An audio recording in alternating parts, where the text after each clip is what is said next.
please, oh please bear with me.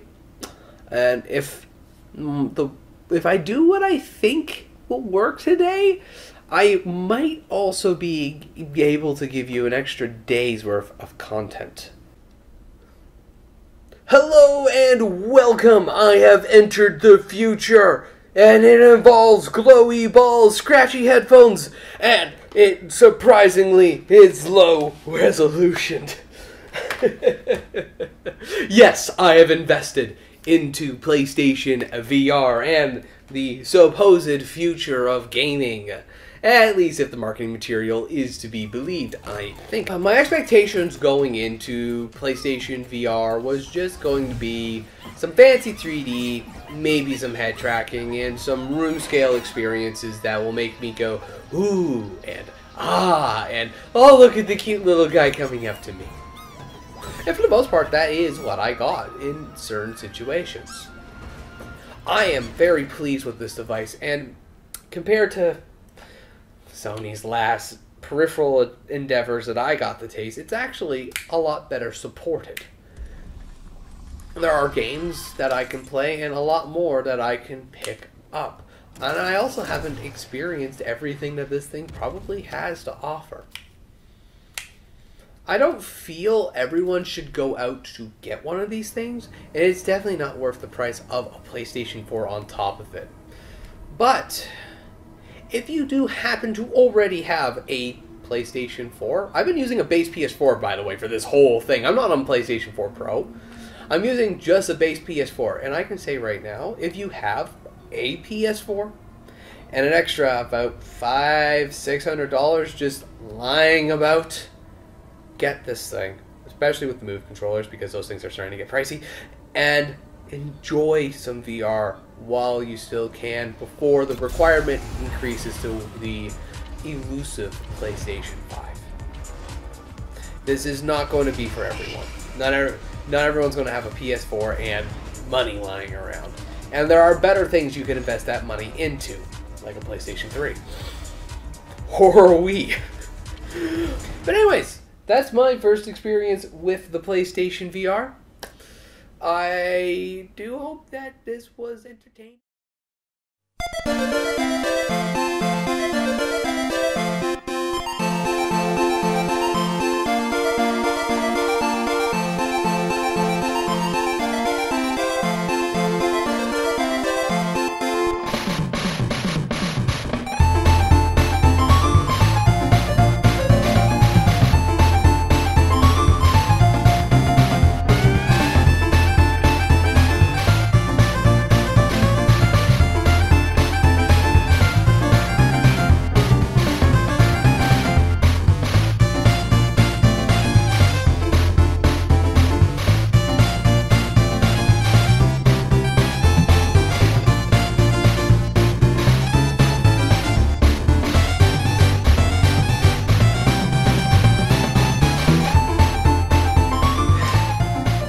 That was a lot of work, and I can say with a hand on my heart that the clunky implementation of the VR headset for PS4 is part of the reason why I did put it away.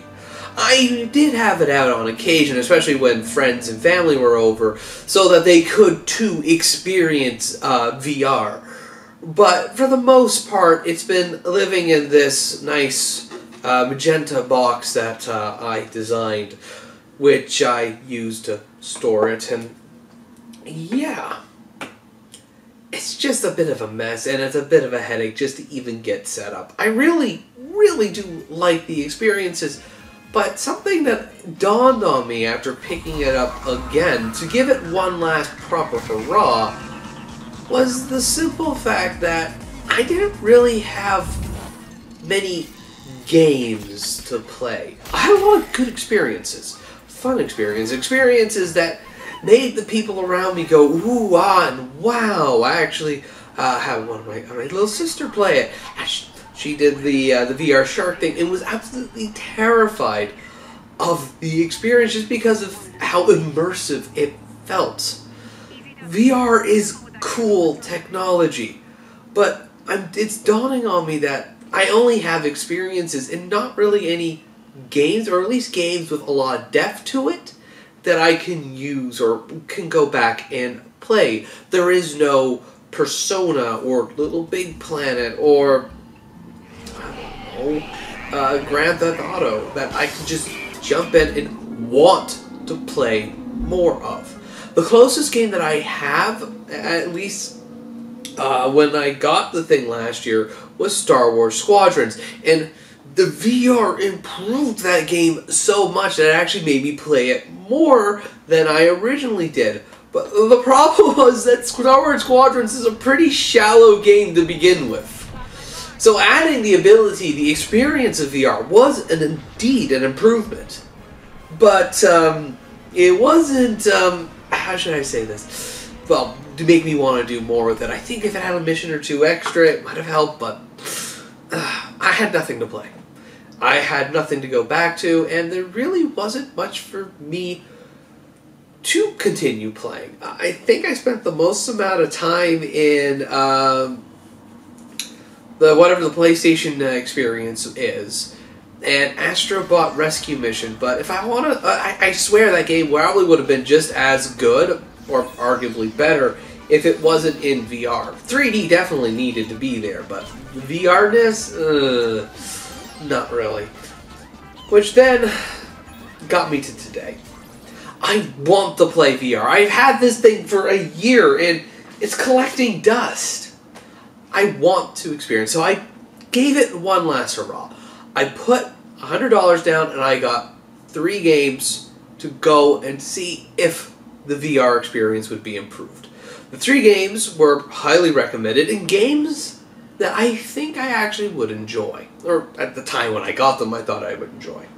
They were Superhot VR, as it was highly recommended, and I actually do like the original Superhot. Thought it was a very nice puzzle game. Next, I got Skyrim Vr, because I love Skyrim. I enjoy playing it. I replayed the game on multiple occasions, and I thought I would like to see what the experience was, swinging swords and bows and arrowings and blasting magic out of my hands. So I thought that would be fun. And then the last game I got, because I've seen it, and people rave about it, and it looks fun, so I thought it might be fun, so I got Beat Saber. Those are my 3 games, and if anything was going to make me interested in VR and play it for more than just a handful of times, it has to be one of these 3 games.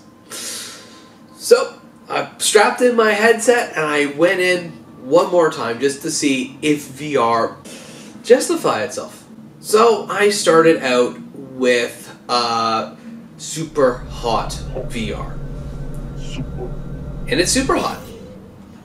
And it's just another experience game. I like the puzzles of the original Superhot, since it wasn't just figuring out where to move yourself and position yourself so that you dodge bullets like you do in the Matrix and whatnot. There's a little more depth to the full game. The VR game's really cool, don't get me wrong. If you have VR already, especially if the game's on sale, like I got all 3 games for like the same price as Skyrim VR. So I'm not dissatisfied for like a $5, $5, $10, $20 experience. It's not bad, but it is, again, an experience, and that wasn't what I was looking for. I wanted something more. That's where Beat Saber came in.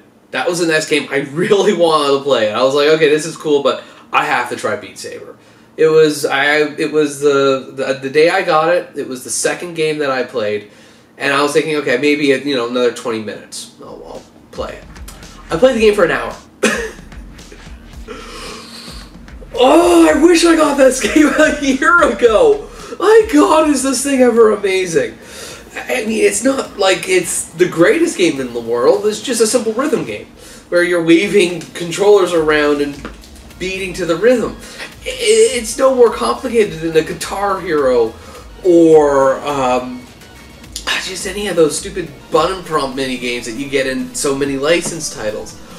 But what makes Beat Saber unlike anything else is just the fact that you are moving to the music. You're almost dancing to it. or you are dancing, depending on your definition of it. And it is just, oh, it is so much fun. It is so immersive. The music is not the type of music that I would have on my MP3 player, but it fits the game so well that I can't complain.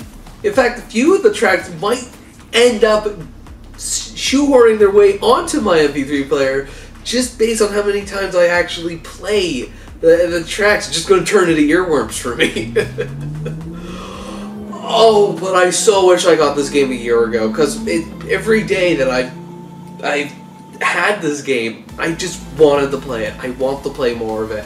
It's just that addictive, and it's just that easy. And I think one of the best things about it is just how low the bar of entry for this game is. It is so easy that you can just hand these controllers to anyone, and they should be able to pick up, understand the game, and play it. And that's what I was looking for when it came to VR. Which left one more game, Skyrim VR. And I'm pumped. I was ready to go and slay some dragons and shout at the screen just to feel like I'm an adventurer, and it was not what I was expecting. Out of the three games, this would be the one I would consider to be a dud, and it's not because it's bad 3D VR-ness. No. Standing still, looking around in the environment's an excellent experience. The problem are these. I swear when they were developing this game, they were basing it on the better tracking of the HTC Vive. Not sure if this made it to Oculus or not, but this feels like they were looking for a better tracking solution than what the Move controllers were capable of. Because holy hell, this game was horrible. At least on my first playthrough, the menus were jittering. My hands were drifting to the left constantly. So I would be sitting perfectly still like this, and my hands would be here. They would track perfectly well, but for my hands to be straight again, I'd have to do this. I tried Archery. That was horrible. I couldn't get anything, and when I pulled my draw the bow back, it would just twitch in and out. It wouldn't keep it straight, and when I finally let go, it just wimply dropped to the floor. And when I pointed to do magic, it wouldn't point where I thought I was pointing. It was horrible. That was until I started Google searching and troubleshooting the problems and trying to actually fix this broken mess. At which point, I had to reinitialize my PS4, I had to reset up everything, put my themes back in, etc. Then it worked. Come on. But it wasn't the best experience. The controls, you will grow on, but it takes a little bit to get used to. You kind of have to move like this, which works actually a lot better than I thought it would. But to go backwards, you kind of have to do this, and it's not intuitive. Thank God I figured out. They didn't tell you this. There's no way to actually see the full button configuration, but you press X and you can backpedal. It's better than nothing. Swordplay is the best so far, and I've heard everyone else complain about it, and I agree with their complaints.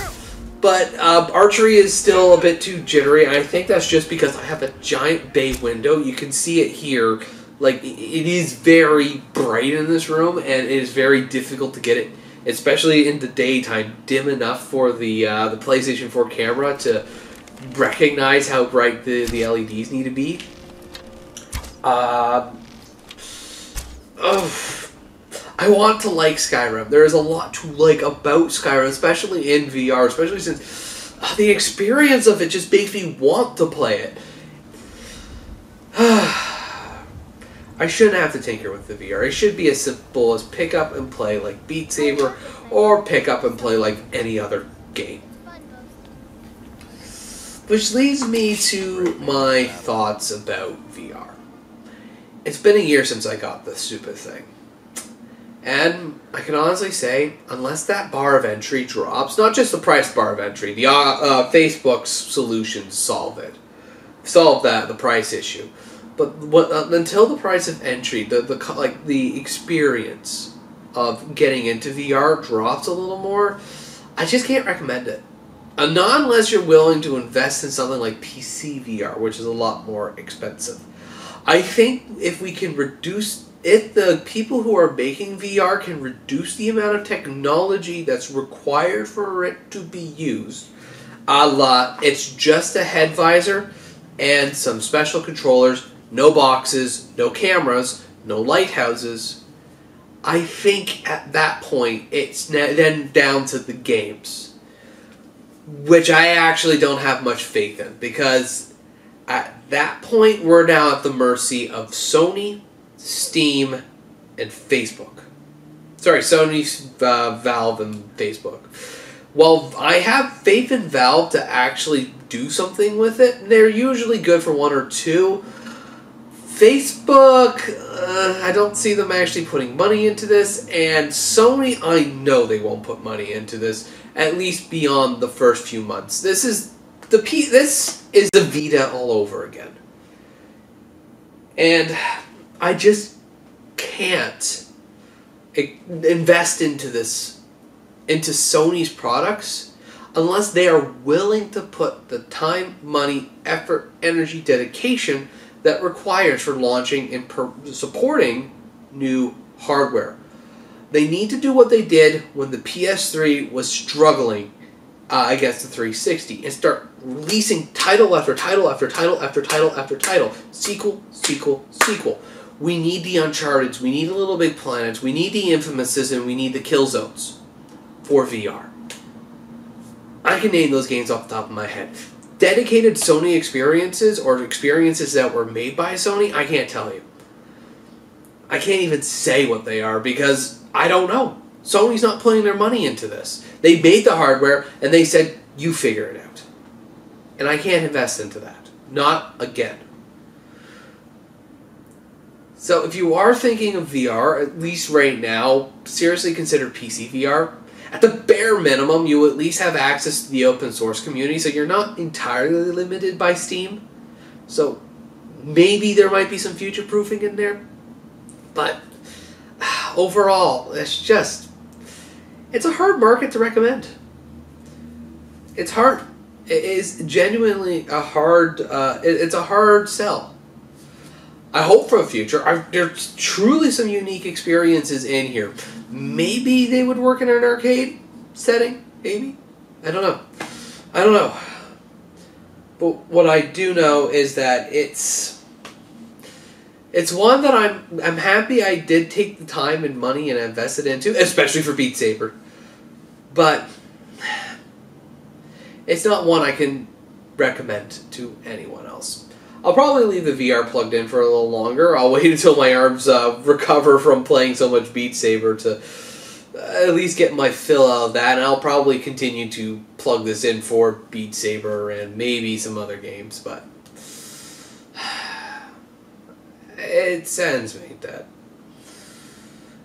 that we have such great hardware and some really good devices on the market to go and play these games, have these experiences, and the one thing that's killing them is a problem that's existed for decades, and those who have the ability to correct it don't want to because they think it's someone else's problem. But anyways, thank you ever so much for watching. I hope you have yourself a good day. And as always, take care.